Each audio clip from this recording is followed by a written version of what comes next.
बिस्मिल्लाहिर्रहमानिर्रहीम अस्सलामु अलैकुम वरहमतुल्लाहि वबरकातुहू। नाज़रीन काम आप देख रहे हैं दुनिया मेरे आगे यूट्यूब चैनल और मैं हूं गुलाम नबी मदनी। आज 12 जून 2021 है और आज दिन है हफ्ते का। नाज़रीन काम इस वीडियो के अंदर आपको बताएंगे कि भारत अफ़गानिस्तान के अंदर शिकस्त खा चुका है। अफ़गान तालिबान और पाकिस्तान की ISI और पाकिस्तान के खुफिया इदारे अब अफ़गानिस्तान के अंदर भारत की जो दरिंदगी और दहशतगर्दी रही है उसका बदला लेने जा रहे हैं। कश्मीर की आज़ादी के लिए अफ़गान तालिबान और पाकिस्तान की ISI की नई स्ट्रेटजी सामने आ रही है। भारत के अपने लोग ये बात तस्लीम कर रहे हैं, इसका एतराफ़ कर रहे हैं। इस हवाले से आपको अपडेट करेंगे कि अफ़गानिस्तान के तालिबान भारत के हवाले से क्या मौक़िफ़ रखते हैं और अफ़गान तालिबान के हाथों भारत को कितनी बड़ी जो शिकस्त है उसका सामना करना पड़ सकता है। साथ साथ नाज़रीन काम इस वीडियो के अंदर आपको ये भी बताएंगे कि भारत का जो खतरनाक जासूस पाकिस्तान की कैद में है कुलभूषण यादव, क्या पाकिस्तान उसे रिहा करने जा रहा है? जो पार्लियामेंट के अंदर नया बिल सामने आया है इसका पस मंज़र क्या है और इससे भारत को फ़ायदा या पाकिस्तान को फ़ायदा होगा, ये भी आपको बताएंगे। और सबसे बढ़कर नाज़रीन काम इस वीडियो के अंदर आपको बताएंगे कि दुनिया के अंदर आलमी सियासी मंजरनामा तब्दील हो रहा है। पाकिस्तान की फ़ौजें इसराइल की सरहद पर इसराइल के बॉर्डर तक पहुंचने जा रही हैं। पाकिस्तान का उर्दन के साथ एक बड़ा एग्रीमेंट हो रहा है, मुआहिदा हो रहा है। फ़ौजी अड्डे उर्दन से इराक़ से पाकिस्तान को मिल रहे हैं। तुर्की और पाकिस्तान इसराइल को, नेटो को, यूरोप और वेस्ट को क्या सबक सिखाने जा रहे हैं, ये भी आप इस वीडियो के अंदर जानेंगे। लेकिन आगे बढ़ने से पहले आपसे गुजारिश है कि अगर आपने अभी तक हमारे ट्विटर अकाउंट गुलाम नबी मदनी को फॉलो नहीं कर रखा उसे फॉलो कर लें, क्योंकि बहुत सी वीडियोस हैं, तस्वीर हैं और अपडेट्स हैं दुनिया भर से जो सिर्फ और सिर्फ आप हमारे ट्विटर अकाउंट पर देख सकते हैं। उसके लिए आपको इस ट्विटर अकाउंट को फॉलो करना होगा, उसका लिंक आपको इस वीडियो के डिस्क्रिप्शन में मिल जाएगा। नाज़रीन काम सबसे पहले बात कर लेते हैं भारत की अफ़गानिस्तान के अंदर साजिशों के हवाले से और अफ़गान तालिबान की नई स्ट्रेटजी के हवाले से। नाज़रीन काम जो भारत के अपने मीडिया पर्सन्स हैं, जो अपने डिफेंस एनालिस्ट हैं, जो भारत के अपने खुफिया इदारों के लोग हैं, थिंक टैंक्स हैं, वो इस बात की गवाही दे रहे हैं कि भारत अफ़गानिस्तान के अंदर 20 साल से जो मौजूदगी रखे हुए है वो बेमाना रही है, बेफ़ायदा रही है। अफ़गान तालिबान को भारत शिकस्त से दो चार नहीं कर सका है, ना पाकिस्तान की ISI को, पाकिस्तान के खुफिया इदारों को और आर्मी को टारगेट करके शिकस्त दे चुका है, शिकस्त से दो चार कर सका है, और ना ही कलअदम TTP और BLA जैसे इंतहा पसंदों के ज़रिए से पाकिस्तान के बलूचिस्तान को तुड़वा सका है, आज़ाद करवा सका है। लिहाजा भारत के थिंक टैंक्स, भारत के इदारे अब भारत को ख़बरदार कर रहे हैं कि अफ़गान तालिबान काबुल पर कंट्रोल करेंगे, काबुल पर अपना झंडा लहराएंगे और फतह करके और हुक्मरानी का ऐलान करके अगला रुख कश्मीर का करने जा रहे हैं। लिहाजा भारत को इससे डरना चाहिए। इस हवाले से नाज़रीन काम रिपोर्ट्स में कहा जा रहा है कि भारत के ख़िलाफ़ पाकिस्तान की ISI तालिबान से कुर्बतें बढ़ा रही है और पाकिस्तान की ISI भारत के ख़िलाफ़ तालिबान के साथ मिलकर कोई बड़ा काम कर सकती है। लिहाजा कश्मीर के अंदर भारत को मुतनाज़ा इक़दामात से बाज़ रहना चाहिए और अफ़गान तालिबान से जो कुर्बतें हैं, जो डायलॉग है, जो अफ़गान तालिबान से सफारती रिलेशन हैं, डिप्लोमेटिक चैनल के थ्रू वो करने चाहिए। लेकिन अफ़गान तालिबान वाज़े कर चुके हैं कि हम भारत को माफ़ नहीं करेंगे जब तक कि भारत अफ़गानिस्तान में मौजूद है, अशरफ गनी को सपोर्ट कर रहा है, अमरीका का इत्तेहादी है। हम अफ़गानिस्तान के अंदर है भारत के साथ और अफ़गानिस्तान से बाहर भी वही सलूक करेंगे जो हमारा अमरीका और नेटो के साथ होगा। तो इससे आप अंदाज़ा लगा सकते हैं कि भारत कितनी बड़ी तबाही से दो चार होने जा रहा है। पाकिस्तान के गुमनाम हीरोज़ भारतीय जासूसों को मार गिरा रहे हैं, भारत को वहाँ से शिकस्त से दो चार कर रहे हैं और भारत अंदरूनी खाना भी तबाही और ख़तरात से दो चार है। तो ये सारी चीज़ें मिलकर भारत के लिए बड़ी तबाही का सबब बन रही हैं। नाज़रीन काम अब बात कर लेते हैं भारत के ख़तरनाक जासूस कुलभूषण यादव के हवाले से। नाज़रीन काम इस हवाले से पाकिस्तान के अंदर आप जानते हैं भारत का ख़तरनाक जासूस कुलभूषण यादव आज से तकरीबन 5 साल पहले पकड़ा गया था, गिरफ्तार किया गया था और उसकी जो साजिशें थी भारत की एजेंसी के साथ मिलकर वो दुनिया के सामने आई थी कि कैसे बलूचिस्तान के अंदर और पाकिस्तान के दीगर शहरों में भारत की रॉ एजेंसी दहशतगर्दाना कार्रवाइयाँ करवाती रही है। पाकिस्तान के पास भारत की दहशतगर्दी का ये एक अमली और ज़िंदा सबूत है जिससे भारत बहुत परेशान है। भारत अपने जासूस को हलाक करने की साजिशें कर चुका है लेकिन उसे इसमें नाकामी हुई है। भारत के इस जासूस को पाकिस्तान की अदालतों से सज़ाए मौत सुनाई जा चुकी है और आलमी अदालत इंसाफ के अंदर भारत ने मुकदमा दायर कर रखा है, वहाँ से भी भारत को रिलीफ नहीं मिला है। लेकिन आलमी अदालत इंसाफ ने पाकिस्तान को कहा था कि जो कुलभूषण यादव है उसे अपील करने का हक दिया जाए। पाकिस्तान की पार्लियामेंट के अंदर एक नया बिल लाया गया है जिसमें कुलभूषण यादव को अपील करने का हक दे दिया गया है। जाहिर सी बात है अपील करने के बाद जो फैसला होता है वो तब्दील नहीं होता है।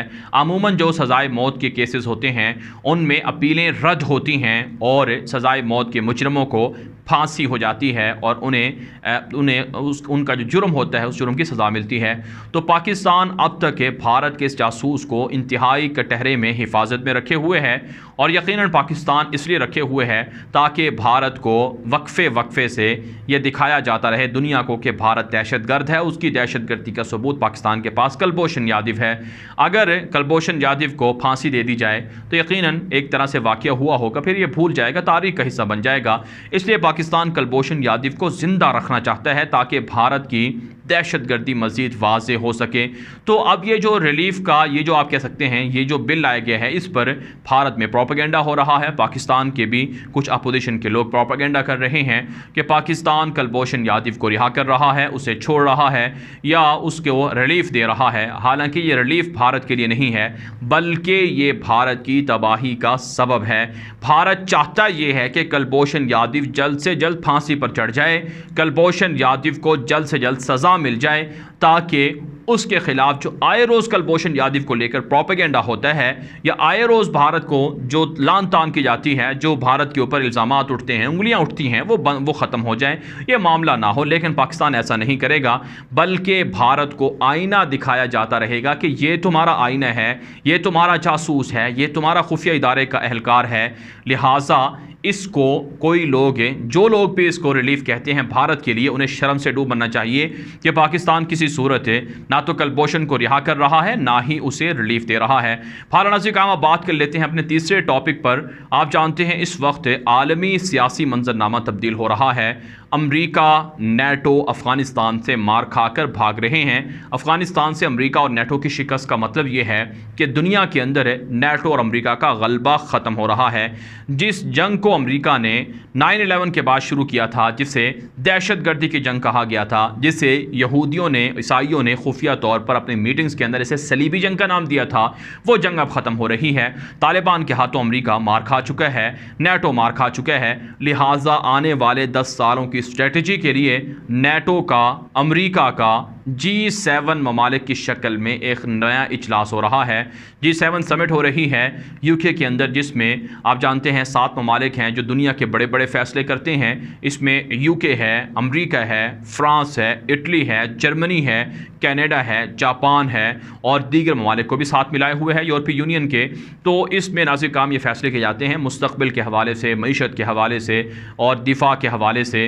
तो नेटो का एक इंतहाई अहम इजलास होने जा रहा है सोमवार को। उसमें आने वाले 10 सालों की स्ट्रेटजी तय की जाएगी, मिडिल ईस्ट के हवाले से, साउथ एशिया के हवाले से और इसी तरह से नाज़िर काम अफ्रीका और यूरोप के हवाले से, चाइना और रशिया के गलबे के हवाले से।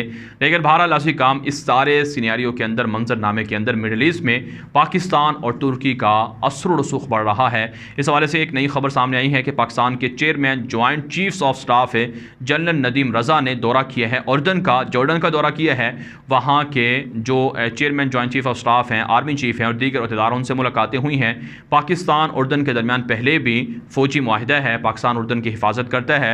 1967 की जंग के अंदर पाकिस्तान ने गालिबन 67 की जंग थी जब अरब इसराइल जंग हुई थी, उस वक्त उर्दन की तरफ से पाकिस्तान ने लड़ाई में हिस्सा लिया था और इसराइल के तकरीबन 7 जंगी तैयारों को तबाह कर दिया था। अब भी पाकिस्तान उर्दन के फ़ौजी कैडेट्स को तरबियत देता है, उनके जो खुफिया इदारों के लोग हैं उनको ट्रेन करता है। अब ये जो पाकिस्तान के जॉइंट चीफ ऑफ स्टाफ का दौरा सामने आया है, इसमें नए फ़ौजी एग्रीमेंट हो रहे हैं। इससे पहले पाकिस्तान के वज़ीर ख़ारजा इराक़ का दौरा कर चुके हैं। तो तो पाकिस्तान की फ़ौजें इराक़ के अंदर, जॉर्डन के अंदर, उर्दन के अंदर फ़ौजी अड्डे हासिल कर रही हैं और यहाँ से बराह रास्त इसराइल पर नज़र रखी जाएगी। ये काम इसराइल अपने आप को चालाक समझता है, होशियार समझता है कि मैं पाकिस्तान की सरहदों के करीब पहुँच गया हूँ, मैंने यूएई से एग्रीमेंट कर लिया है और यूएई के अंदर इसराइल अपनी फ़ौजें उतार लेगा। यहाँ से गवादर पोर्ट, सी पैक और पाकिस्तान का बलूचिस्तान और पाकिस्तान बहुत करीब हो जाता है। लेकिन इसराइल को पता नहीं है कि जहाँ से मोसाद अपने प्लान शुरू करती है या जहाँ से उनके प्लान ख़त्म होते हैं, जो उनके प्लान तरतीब दिए जाते हैं, पाकिस्तान की खुफिया इदारों के प्लान वहाँ से शुरू होते हैं। पाकिस्तान एक एक जो साजिशें हैं उनको काउंटर करने की ताकत रखती है। अब पाकिस्तान इसराइल के बॉर्डर पर अपनी फ़ौजें रखेगा, अपना असर रसूख रखेगा, खुफिया इदारों को बैठाएगा ताकि इसराइल की साजिशों का जवाब दिया जा सके। इसराइल ये गलत फहमी में ना रहे कि मैं पाकिस्तान को मार सकता हूँ, पाकिस्तान मुझे कुछ नहीं कह सकता है। उर्दन के अंदर है पाकिस्तान की फ़ौजों का उतरना और इसराइल के बॉर्डर से मुल्हिका जो तबूक का इलाका है सऊदी अरब का, वहाँ पर पाकिस्तान के फ़ौजियों का मौजूद होना और इराक़ के साथ नए फ़ौजी माहिदों का होना, तुर्की के साथ पाकिस्तान का नया फ़ौजी एग्रीमेंट का होना जिसमें तुर्की और पाकिस्तान मिलकर फ़लस्तीन के अंदर फ़ौजें उतारने जा रहे हैं, ये सारी चीज़ें मिडिल ईस्ट की पॉलिसी को वाज़ेह करती हैं कि दुश्मन के ख़िलाफ़ पाकिस्तान, उम्मत मुस्लिमा, तुर्की अब उठ खड़े हुए हैं, अब बेदार हो चुके हैं, अब लड़ने की पोजीशन में आ चुके हैं। लिहाजा अब यूरोप की, अमेरिका की नई साजिशों का मुकाबला किया जाएगा और उन्हें मज़ीद किसी और मुल्क को अफ़गानिस्तान बनाने की इजाज़त नहीं दी जाएगी। अच्छी बात है, इस स्ट्रेटजी को, इस प्लान को सराहना चाहिए और इसके अंदर मज़ीद मुल्कों को, इस्लामी मुल्कों को साथ होना चाहिए, शामिल होना चाहिए। इस वीडियो के हवाले से आपकी क्या राय है? अपनी राय कॉमेंट के ज़रिए से ज़रूर हम तक पहुँचाएँ। आज के लिए इतना ही, इजाज़त दीजिए। अल्लाह हाफ़िज़।